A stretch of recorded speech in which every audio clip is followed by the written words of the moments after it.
Well, I have some terrible news to report. ZeroHedge has been banned from Twitter. This happened yesterday after I had already, recorded my segment for the day, so I didn't get a chance to address it. But I guess you can sort of consider this a part of the whole Wu-Flu saga, even though I will not be focusing on Wu-Flu for today. Because old ZeroHedge got banned just after they came out, and they printed essentially the story, which was already out.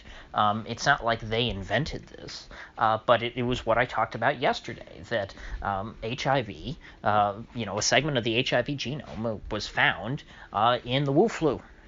And of course, like I said yesterday, that's not to say that the Wu flu is AIDS or something. Will give you AIDS or something like that. That's certainly not true. It had nothing to do with any of that. It didn't, had nothing to do with the part of the virus to be with the immune system and all that. What it had to do with was how that the virus binded itself to host cells. And this was from a report, or rather a study done by some Indian scientists, which again was not peer-reviewed yet. And so ZeroHedge published this, did a write-up of the study, and pretty soon after they found out that I found out, other people found out that they had been banned from Twitter. Actually, now that I think about it, I guess they were banned on Friday, not Saturday. But anyway, still very recently, and now we're getting a little more information, because at first, everyone like me assumed that, well, this was just because they posted the wrong kind of story, the PRC didn't like it, the CCP, the Chinese Communist Party, threw a fit, and Jack decided to pull them down for making the Chinese look bad. Which I do think is very much part of this, but the official reason now that Twitter's giving is that they said, oh, well, ZeroHedge doxed some Chinese doctor and accused him of making the Wu flu. Now, frankly, doxing in and of itself has, gone on Twitter, for years. Lots of people do it. And, of course, particularly amongst journalists and things, it's not unheard of that if you're doing an investigative story about some issue and you find some important person, publishing their name is kind of a common thing. Now, to top it all off, however, they're getting mad for publishing the information about this doctor who apparently studies bat coronavirus, who, again, I don't know necessarily if he had anything to do with actually modifying or with actually working with this virus, because we don't know that yet. But the information that ZeroHedge published was not something that they stole or anything or gathered. It was publicly available. This was not information that was difficult to find. Essentially, ZeroHedge is in trouble for pointing the finger at this guy. But again, when the way journalism works is that if you investigate and you find something out, you're reporting things. These are your findings. And so if they are running a story, essentially, that it looks like this guy had some involvement, that's just journalism. You might not like the story. You might think that you might not believe it because journalists publish things all the time, especially things that are untrue and turn out later to be false. But we don't try and censor that, particularly when the mainstream media does it. Even in cases where it's very clear that they knew from the beginning that what they were saying was false. In the name of the spirit of freedom of speech and a freedom of press and an open press, people don't call for the censorship of this sort of stuff. Only now that this is inconvenient for a rather significant interest group, the Chinese Communist Party, is this sort of stuff being censored. Now, believe it or not, there are actually people cheering this on, and I'm happy to say that it doesn't seem to be anybody from FinTwit, financial Twitter, even bulls like Tom Lee, who ZeroHedge is famous for poking fun at and mocking them for being so bullish. They were a little disturbed, or Tom Lee in particular was not particularly happy with ZeroHedge being banned. He understood that, hey, I might have my differences with them on my opinions of things, but that has nothing to do with, that's not a reason that they should be banned.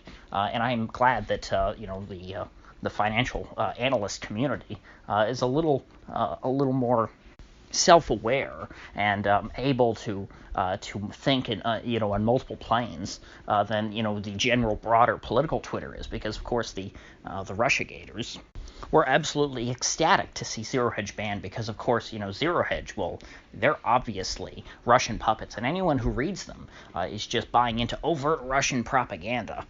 And so, therefore, because they publish things that that the RussiaGators disagree with, because ZeroHedge is not overtly pro-NATO and apparently not pro-Chinese enough, I guess that makes you a Russian agent when you're actively subverting the agenda of a staunch Russian ally, the Chinese. But hey, we already know that RussiaGators aren't very good when it comes to the whole logic thing. And of course, beyond sort of the vapid resistance Twitter, you also had the the brain dead neocons that were very happy about this, that have wanted to take down ZeroHedge for years and deplatform them, because ZeroHedge really is sort of a lone voice in the darkness that is has offers dissent against a lot of things that you don't see dissented against in mainstream media. ZeroHedge publishes people who are skeptical of, the financial system in America and of American foreign policy. That is, something pretty important as a platform that they do.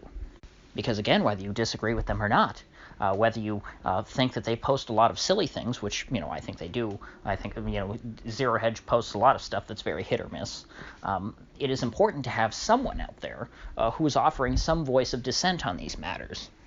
Even if you are someone who is, 100% in lockstep with the establishment, that you think that this is the greatest economy ever, and that the stock market will always go straight up, and that, invading Iraq was a good idea, and that invading Syria would have been a great idea, and that invading Iran today is a great idea, well, then you should still want some voice like ZeroHedge around to sort of, help reinforce your thinking.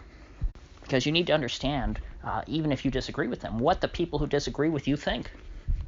Of course, you only need to do that, though, if you're intellectually honest and you actually believe in what you say. Now, unfortunately, most of these folks who are on the other side from ZeroHedge are not intellectually honest. They don't want, sort of a vociferous debate when it comes to these sorts of matters. They want there to be one opinion, one acceptable opinion, and only one opinion that's heard, their own.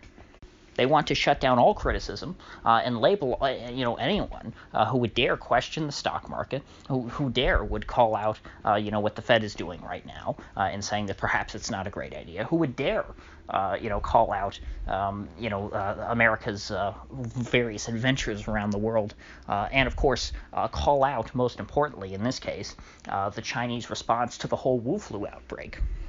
No, we're all supposed to regurgitate the talking points that this is the greatest economy in American history, that Saddam had weapons of mass destruction, that Iran is the greatest, state sponsor of terror in the world, and that, of course, Wu flu is no big deal. It's just the sniffles, man. Come on.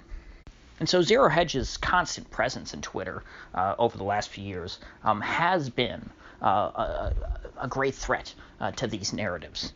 And so now that they're off Twitter, it's not like they've been completely silenced. Their website is still up. But this is, one step down the line. Of course, the first big major site that this was done to, I guess, was InfoWars, in which anyone associated with InfoWars was also banned from Twitter.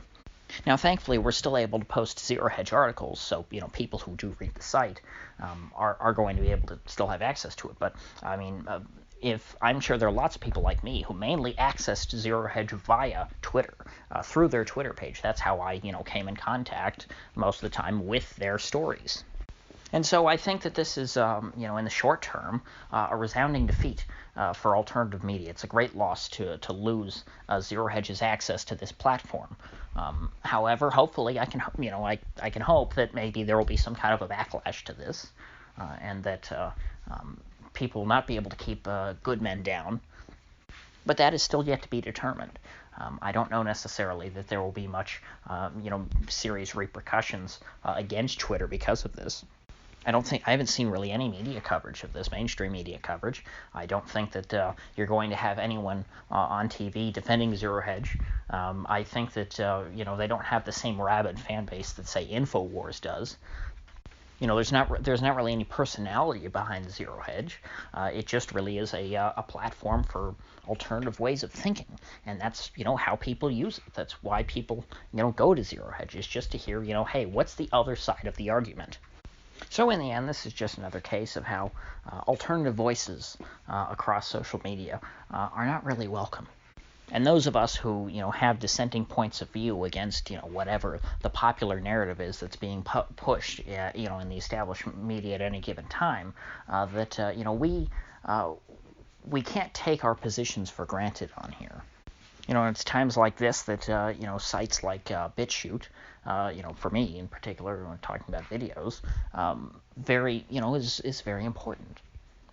Because that really, that's the last line of defense, really, for alternative media is, sure, we can lose access to these, these big platforms like Twitter, Facebook, or whatever, but hopefully we'll still be able to run our own websites. But of course, even in that case, if folks are really determined, they can, shut down individual websites. Delisting you from Google is a pretty good way.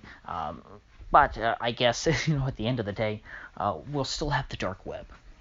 And if things really get bad, if they really do try and shut us all down, I don't doubt that there will be plenty of people who will seek out an alternative viewpoint. See, that's the thing about all this deplatforming is it's a slippery slope, not just for us in terms of, hey, if they banned Alex Jones, they might ban me next. It's a slippery slope for the establishment because, hey, if we keep banning people, how long before that, all of these people who aren't totally bought into our narrative, when are they just going to leave these platforms and go make new ones? At what point do you reach some kind of critical mass of dissent to where you trigger a mass exodus? So once we get to that point, I don't think it'll be such a big issue. But until then, as they're just sort of picking us off one by one, I think that there's plenty of reason for concern. So if you gain anything of value out of this video, I'd appreciate you clicking that like button and sharing this video. And if you haven't already, please do subscribe because I do upload every day and I'd hate to have you miss one. So I'll see you folks back here tomorrow.